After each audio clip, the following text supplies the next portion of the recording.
Good day, ladies and gentlemen. My name is Mr. Victor. Today we'll be talking about political crisis in Nigeria. If you're talking about political crisis in Nigeria, this refers to the period of political instability, conflict, disagreement, rancor within the political party. And this political disagreement or this political crisis has actually led the system to a state of lawlessness at a particular instance. It has actually made the political system to be unstable at some point in time. Before 1960, we had political crisis in Nigeria. We had political crisis in Aba, the one we refer to the Aba Women Riot of 1929. We had another political crisis in Nigeria in 1953, the one we refer to as the Kano Women Riot. Kano Riot, Kano Riot of 1953. But after that particular period, when we gained our independence, we also had a political crisis. There was a political crisis between 1960 and 1966 that actually caused instability in the system. The political system. In the year 1966, January 15, 1966, there was a coup that actually happened, which was a bloody coup. This particular coup led to the assassination of the first head of state, which was Okunbo. Okunbo was assassinated in the year 1966, January 15, 1966. Now, when this particular assassination took place, it actually led to the instability of the system because it was believed that this particular assassination was carried out by some set of ethnic group, some set of persons, some military men who are particularly from a particular ethnic group. So another political crisis actually happened in July 29, the same year, 1966, which also caused a lot of tension, pandemonium, instability in the system. This particular crisis led to what we can actually refer to as Biafra War, because it was believed that this particular crisis was this particular coup was mostly organized by the Easterners, because a lot of persons actually died during this particular crisis. A lot of persons were assassinated. Ahmadu Bello was assassinated. Aminu Kano was assassinated. Many of the Northerners were actually assassinated. So this led to a crisis, and at a particular time, Ojukwu supposed to take over from supposed to be the next person in charge, but because it was believed that that particular coup was organized majorly by the Easterners, which I won't subscribe to actually. So instead of Ojukwu taking over, the position was given to Yakubu Gowon. This made the Easterners to be so hungry, and Ojukwu was also angry as well. Instead of Ojukwu taking control or taking a command from someone who is a junior to him, which was Yakubu Gowon at a particular period, Ojukwu believed that it is best he actually go his own way and form his own system, his own political system or government. And this was what led to the declaration of Biafra War. Biafra War lasted for 31 months between the 1967 and 1970. This was a period of crisis in Nigeria, a period of instability, especially in the eastern part of Nigeria. A lot of things were destroyed. Bridges were destroyed, houses were destroyed, lives and property were destroyed. And after this particular period in 1970, Yakubu Gowon introduced what we call 3R: reconciliation, rehabilitation, and reconstruction. So this rehabilitation, reconciliation, and reconstruction is to bring back the Easterners, because at that particular period, towards the end of that particular war, Ojukwu left the country. He went on an exile. So the person who actually deputized him later went to Lagos and surrendered to the Nigerian government, the Nigerian military governments. And the Nigerian military government actually reconciled with him. And they declared that the Nigerian government declared that this particular war was not won by the Nigerian government, neither is it won by Biafra. No winner, no loser as at that particular period. So because of this, these three RR were introduced. So after this particular period, a lot of Easterners were given some amount of money deposited into their accounts so that they can actually use that to actually resuscitate or push the effect of that particular war, because many of their businesses were actually destroyed. So the RRR actually, which actually goes along with reconciliation and reconstruction. A lot of bridges were reconstructed, like the Niger Bridge, so was destroyed. The Onitsha Bridge was destroyed, so it was later reconstructed again, and other places were reconstructed again. But believe you me, you can actually agree with me that it was never like before. So it actually created a setback for the Easterners. It created a setback for the Easterners, but they were able to get along. And as you can see today, they are even more industrialized than many other people or many other tribes in Nigeria today. When we talked about business and skill acquisition. So apart from that, we also have a crisis in 1962 within the party. The crisis that led to that led to riots, especially in the western region. In the western region, many people refer to that particular riot as the Operation Wet here. Many people who are familiar with that particular crisis is within the party. Obafemi Awolowo, Akintola, over leadership tussle and all of that. So during that particular election, there were a lot of crises, whereby at that particular period, in the reason why they call it Operation Wet here was that houses were burnt. They would go to the individual houses who are actually opposition, political opposition. Sometimes they use, at that particular period, they use this traditional way of destroying building. They use egg, native egg.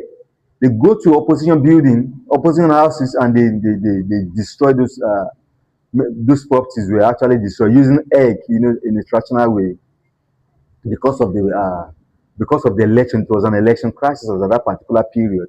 Yes, we also have another crisis, and don't forget the fact that this particular crisis also led to stagnation of political movements. It led to backwardness. It leads to a lot of ugly things that actually happen in the system, and we can actually see the traces today.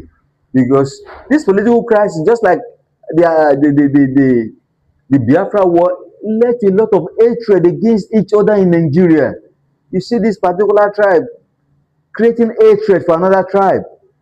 See this particular political party creating hatred for another political party, because as at that particular period, regional system was very powerful.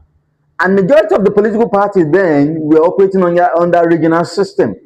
We have Action Group, which was formed in 1951 by Obafemi Awolowo.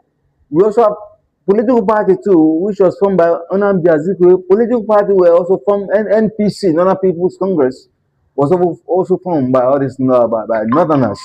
So political crisis was also part of the crisis we actually experienced in Nigeria. So another one is the military rule. So military rule, when Yakubu Gowon took over, Yakubu Gowon was there from 1966 to 1972. No, 1975. He was there. He spent close to 9 years there as a military head of state. So he handed over through a military coup to Murtala Muhammad. Murtala Muhammad was there, but because of the crisis in Nigeria, because in the military system, there are a lot of assassination, not only in Nigeria, but also in other African countries as well. Because we can actually see we are not actually mature for the independence we gained as at that particular period. So, and there's this hunger for power among the military. The military actually wants, especially the junior ones, want to take over by all means possible. So Murtala Mohammed was there, took over through a military coup, but this one it wasn't a bloody military coup. So at the end of the day, Murtala Mohammed was actually assassinated. When Murtala Mohammed was assassinated, Olusegun Obasanjo, which was the deputy to Murtala Mohammed, actually took over. That was why today we can actually refer that particular system, that particular government to as a Murtala Mohammed Obasanjo administration. Murtala Mohammed Obasanjo administration, 1976, 1979 Murtala Mohammed administration. So this particular Murtala Mohammed administration also was able to stabilize the system to some extent. But because he was later assassinated, Obasanjo actually took over. When Obasanjo took over, Obasanjo which was referred to some Major General Musa Yaradua, the elder brother to the one who later became the president of Nigeria in the year 2007. So Musa Yaradua was actually appointed. That particular government actually have some achievements. That particular government achieved something we can actually refer to as a local government reform. Local government was created in 1966 under the Republican Constitution, but it has a reformation. There is a reformation that actually affected that system. It later became the 30 years of government under our Obasanjo administration. So now we have the federal, the state, and the local governments. So another government also took over because it was unstable. Another government took over. Obasanjo promised, during Obasanjo administration, he promised to hand over to a democratically elected president. He was the first military head of state that promised to hand over to a democratically elected president, and he actually did. So in 1979, he actually handed over to, conducted an election. Obafemi Awolowo contested in that particular election. Shagari contested in that particular election. UPN, AG, and other political party contested in that particular election. So at the end of the day, Shagari was actually elected, and Obasanjo handed over peacefully to him for the first time in the history of Nigeria. So that was a fleeting period where we can actually say we actually experienced a little piece of democratic process. Yeah, Shagari was elected for a period of 4 years. After 4 years, he was elected in the year 1979. So in 1983, he wanted to contest again, but that particular government was toppled, which led to another crisis, political crisis again. The government was toppled by Major General Buhari, Muhammadu Buhari, as at that particular period. When Buhari took over, one of the reasons Buhari took over was Buhari was saying, the military was saying that the government was corrupt. As at that particular period, most of the things they actually used for this particular military coup is their headspace has always been corruption. So when Buhari took over from from Shagari in the year 1986, he was there from 1983 to 1985. He spent only 2 years, but that particular 2 years was hell for Nigerians because it was marked with a lot of crisis. Although there were also achievements in that particular administration too, like war against indiscipline, yes, but that particular period, we experienced a lot of havoc in the economy. Our economy going down the drain. A lot of Nigerians were suffering. People were suffering from the east to the west to the northern part of Nigeria. A lot of persons were suffering. This made another military government to actually take over, which was Babangida administration. Babangida administration took over from Buhari administration when he went for a meeting outside the country. He went for a meeting. Before he came back, the government was toppled on December 31st, 1985. This also caused another crisis in Nigeria because the system was not stabilized. Well, from here, we'll continue in our next class. We'll continue from this because this particular topic is a long topic, but I will explain into two. And I will also talk about the achievements and